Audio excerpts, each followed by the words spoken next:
Nouvelle victoire pour l'équipe au coquillage Shell Va'a et c'est une nouvelle fois imposée à la Vodafone Channel Race. Elle est la seule équipe à avoir remporté ce marathon depuis sa création il y a 4 ans. Ces rameurs donnent une énième leçon à leurs poursuivants. David Chang, Ariho et Afana. Démarrage en trombe pour Shell Va'a. L'équipe qui a remporté le trophée perpétuel l'an dernier ne va laisser aucun repos à ses poursuivants. Les 45 premières minutes de course marquent le début de l'autorisation des changements. Au niveau de la digue de Pape Été, Hinarauria, RTT ou Toa Amok choisissent de marquer Shell Va'a. Mataya préfère partir plus au large pour s'exposer davantage à la houle. Plutôt de sortir et profiter du surf en dehors parce que ça dépendait en fait de la position de la passe aussi. Donc on a tenté, après des fois ça marchait, on se fait bien et des fois on se fait moins bien. Un manque de cohésion aussi, comme c'est une toute nouvelle équipe qu'on essaie de tourner, des fois c'est pas facile de trouver la bonne formation dans un changement à trop. On n'a pas du tout fait de changement du tout.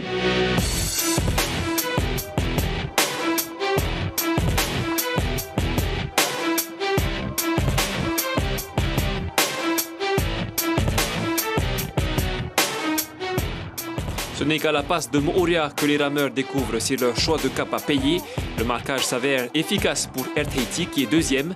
Les autres ont déjà un retard à rattraper, mais Shell Va'a ne fait que passer au plat de résistance. On a surfé, mais économiquement, on va dire, par rapport aux autres.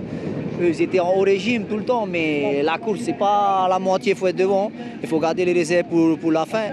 Et on savait que la montée, ça va être dur, il fallait du jus. Du coup, on a récupéré ça dans le surf pour pousser après à la montée. La remontée se fait face au vent, puis une fois à Apuna, dans un calme plat.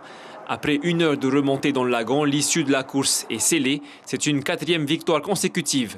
Yaourama Teahu est le seul de l'équipe à ne pas avoir effectué de changement. 4 heures et 26 minutes de rame sans répit. Qu'est-ce que ça fait de ramer 4 heures 26 minutes sans changement? C'est dur aussi. On n'est pas aussi des robots. On est préparé pour.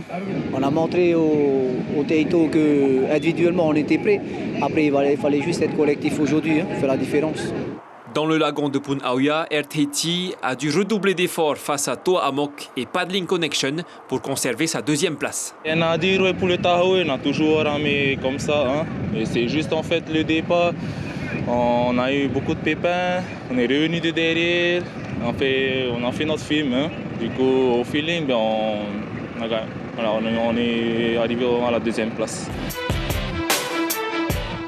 Prochaine course au calendrier et non des moindres, le Fa'ati Mooria qui se fera le 8 juillet dans le cadre du Heiva Va'a.